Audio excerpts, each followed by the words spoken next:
மாண்புமிகு உறுப்பினர் செல்வ பெருந்தகை. மாண்புமிகு பேரவைத் தலைவர்களே, 2021ஆம் ஆண்டு மே மாதம் ஆட்சி பொறுப்பேற்ற பிறகு கொரோனா பேரிடர், இயற்கை பேரிடர், வரலாறு காணாத மழை வெள்ளம் பேரிடர், இப்படி பல பேரிடர்களை தகர்த்து எறிந்து நல்லாட்சி செய்து கொண்டிருக்கின்ற நம்முடைய மாண்புமிகு முதலமைச்சர் அவர்கள் 3ஆம் ஆண்டு அடியெடுத்து வைக்கும் இந்த நேரத்தில் நாங்கள் இதை வாழ்த்த கடமைப்பட்டிருக்கிறோம்.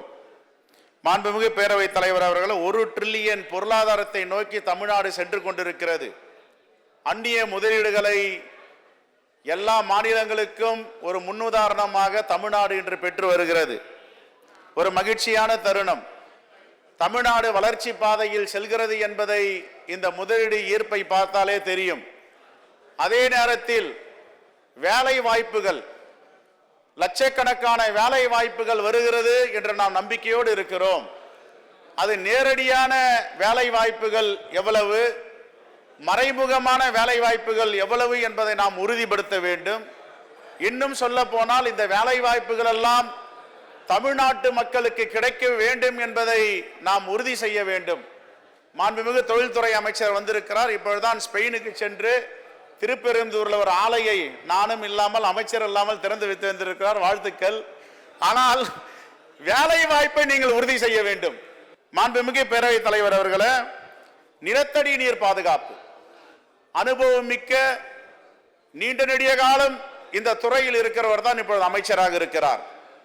நாம் நிலத்தடி நீரை எந்த அளவிற்கு பாதுகாக்கிறோம்? வெள்ளப்பெருக்கு வருகிறது, கடலிலே கலக்கிறது, வறட்சி வருகிறது, தண்ணீர் பஞ்சம் ஏற்படுகிறது. இதற்கு நீண்ட நெடிய திட்டம், செக் டேம் போன்றவை எல்லாம் ஏற்கனவே கடந்த ஆட்சியிலே மாண்புமிகு நீர்வளத்துறை அமைச்சர் அறிவித்தார். இப்பொழுது அது எந்த நிலையில் இருக்கிறது? நாம் அடுத்த தலைமுறைக்கு இந்த தண்ணீரை பாதுகாத்து கொடுக்கிறோமா?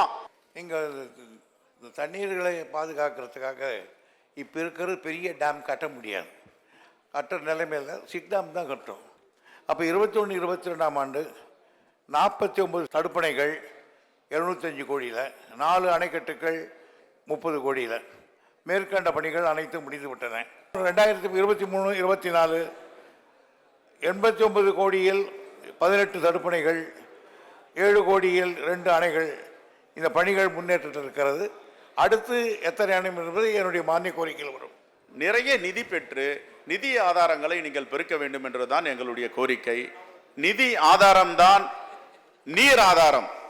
நீங்கள் நீர் ஆதாரத்தை பெருக்க வேண்டும் என்றால் குறிப்பாக சென்னையை ஒட்டி உள்ள ஏரிகளை பாதுகாக்கப்பட வேண்டும், தூர்வார வேண்டும், அகலப்படுத்த வேண்டும், புதிய திட்டங்களை கொண்டு வர வேண்டும்.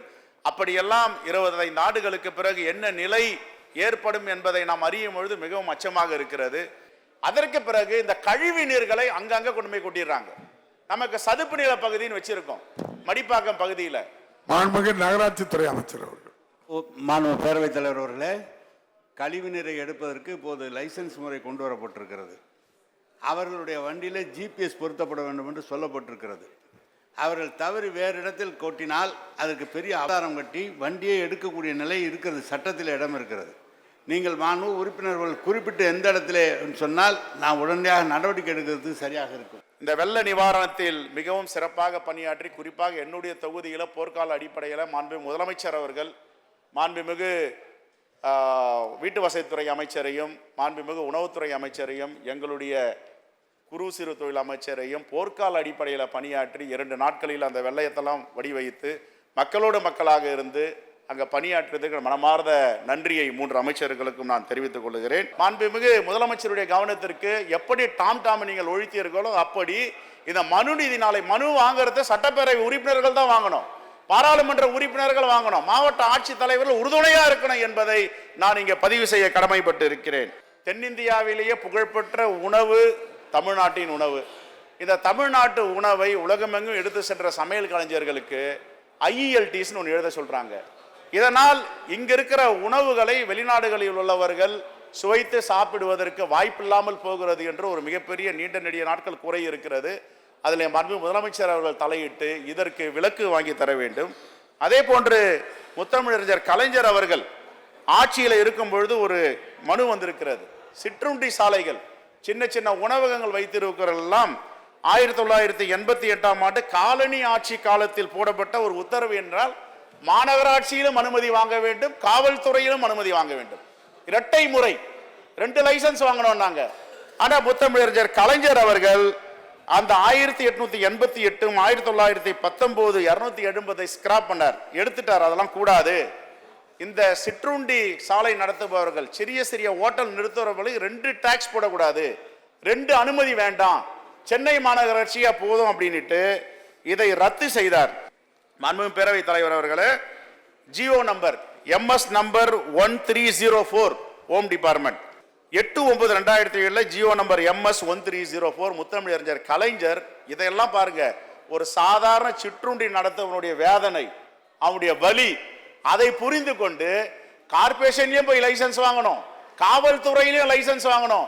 எவ்வளவு பெரிய இடர்பாடு இருக்கும் அப்படின்னு காவல்துறை கிட்ட இனிமே போக வேண்டாம், அந்த இடர்பாடுகள் நான் அறிவேன். நீங்க சென்னை மாநகராட்சி ஸ்கிராப் பண்ணாரு, இதை ரத்து பண்ணார். 2007 ரத்து பண்ண இந்த ஜியோவை மீண்டும் எப்படி நடைமுறைக்கு வந்தது? மீண்டும் நடைமுறைக்கு கொண்டு வந்திருக்கிறார்கள். ஆகவே இந்த அவைக்கு தெரிவிப்பதெல்லாம், படித்த வாலிபர்கள், வேலை இல்லாதவர்கள், பட்டாதாரிகள் அந்த சிறு குறு தொழில் பண்ணிட்டு இருக்காங்க.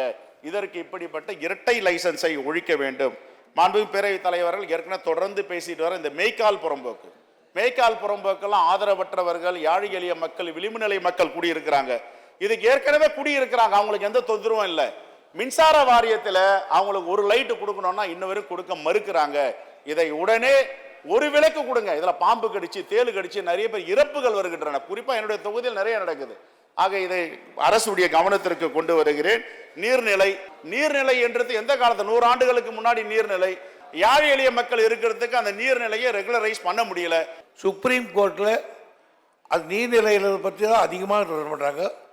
இங்கே வந்து நாம் செய்கிறதுக்கு போன முறை நம்முடைய சீஃப் செக்ரட்டரியை இங்கே வார கூப்பிட்டுட்டாங்க கோர்ட்டில், அவங்களே அப்பியர் ஆகணுன்றாங்க.